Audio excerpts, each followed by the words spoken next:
You know, there are 2.3 million people across the globe are living with MS, and it's one that we must bring forward the discussion to bring awareness, to give perspective for us to understand.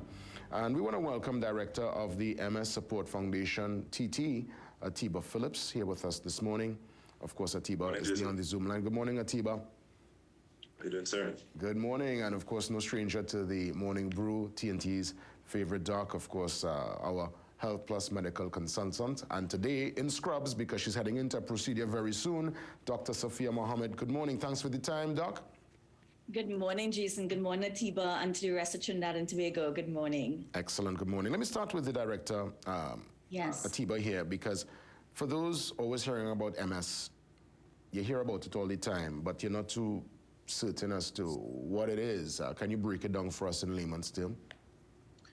So, morning, Jason, and thanks for the question. MS is a debilitating or incapacitating disease of the central nervous system.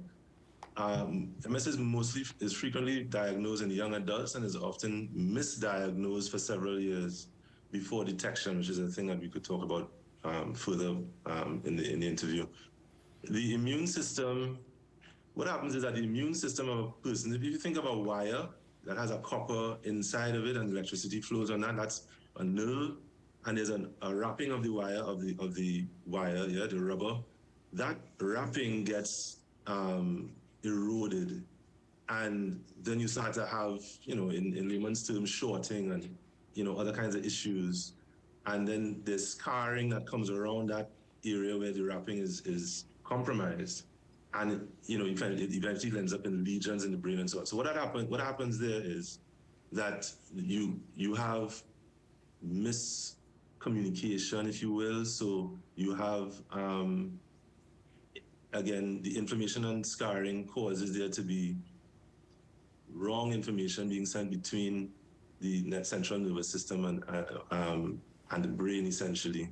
Yeah. And they have issues. And the issues are wide-ranging, from tingling, burning, incontinence, fatigue, tiredness, blindness. It's a long list of things that are possible depending on where the severity occurred and the severity of it, etc. Because I'm watching even the loss of motor skills, mobility, all these are some of the symptoms here. And I want to bring Dr. Safeeya Mohammed into the discussion to get the medical perspective. Are those who suffer with MS, are they predisposed? Is it something hereditary? What is it? Just an unfortunate luck of the draw? How does one end up in this particular scenario, being part of this 2.3 million people across the world with MS? Right. So Atiba did a very good introduction on the pathology of it.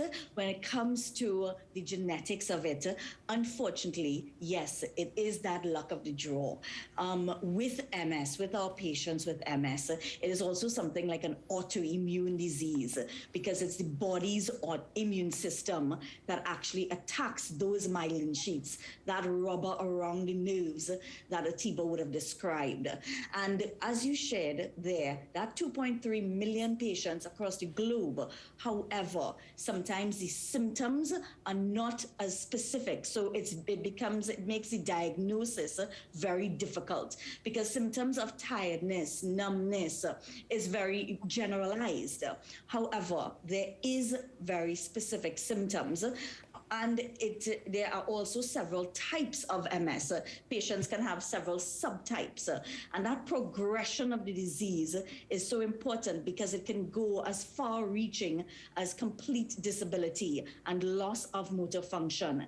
And that's where I think we really want to put the thrust behind this interview, because our MS patients are most often unseen. And I'm watching the age bracket here, Atiba. Lots of young people, you would have mentioned it before, people between the age of 20 to 40.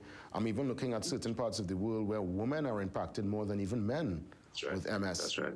What's the research saying in Trinidad? I know there's a research center. UE is putting in their work. Others are coming in to bring awareness and to bring this conversation to the public.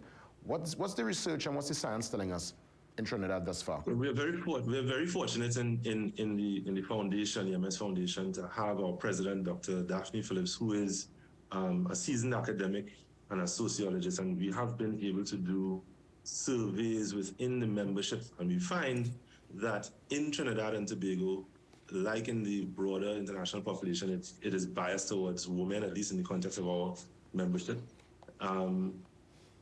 In some cases, it is said that MS is a Caucasian disease. That doesn't show up in Trinidad at all. It is definitely, in line with our population, essentially. Black people, African folks, as well as Indians, second, are most vulnerable. The age brackets are wide. There's one guy who's like 7 or something like that, and who's been diagnosed.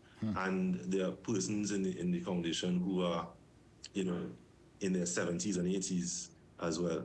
There is a group in the middle there in the most productive years, which is another thing, that MS has an impact on society in taking some of the capacity out of those persons in their most productive years, in their childbearing years, family rearing years, and really has an impact on those persons.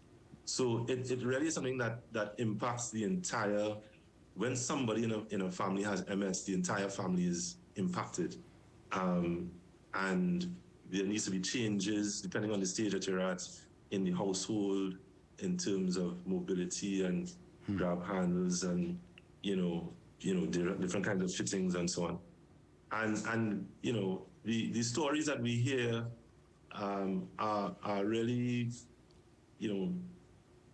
intense in some cases. Heart-wrenching, I would imagine. Heart-wrenching. Heart-wrenching, correct, yeah. So folks who are in the midst of their studies, for example, and they're bright and doing well in their academics, come down with MS, and over time, they lose, for example, motor function in their right hand, so they can't write. And so they have to train themselves to write with their left hand, for example. One guy even trained himself to the point where he was doing painting commercially, despite his disability. We've had folks who, the other thing is that MS is sometimes called an unseen disease, because people with MS, you don't necessarily know that they have MS because they're not necessarily presenting at that time. But, somebody who was a young, vibrant person and then contracts MS, all of a sudden doesn't want to go on the Lyme and doesn't want to go to the, the other various things. Yeah, they will have, I would imagine, lots of emotional and psychological impacts so, on it. So those are some of the sort of unseen impacts of MS on persons. And as you go further into disease, there are things like, again, loss of mobility. So you have to do with a walker, or some persons are in a wheelchair. Atiba, before we get back to the doctor, I want to find out really quick, what's the caseload in Tobago? Is Tobago impacted in a major way? So in both the Trinidad and Tobago, we actually have a fair number of patients and a wide spectrum of patients. In fact, in the Health Plus publication that we did on Monday, which was World MS Day, we shared perspectives from patients from different subtypes. One of those patients is actually a colleague, a medical colleague. So it does not choose. It could be anyone that's affected. So both in Trinidad and Tobago, there are indeed quite a number of patients. To give you that exact number is a little bit difficult.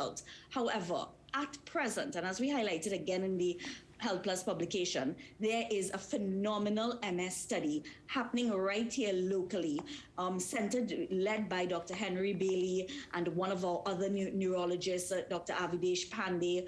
And with this study, we're really looking at all of the different health systems that impact upon our MS patients and trying to get to an understanding of a day-to-day, a very granular level of what the MS patients endure from even point of time of diagnosis. Because the services here, we have had patients that needed to go abroad to be diagnosed, and then there are challenges. So this study, the results should come out later on in the month, so there will be another follow-up of this interview. Of course. And it's one of the first studies in the country for a long time on our local MS patients. Dr. Mohammed, before we wrap things up, really quick, as yet, no cure, but what's the, other than obviously the research and obviously everybody getting involved, Atiba would have mentioned family having to adjust and help. What's the best way to really combat MS? So we definitely need a multidisciplinary approach.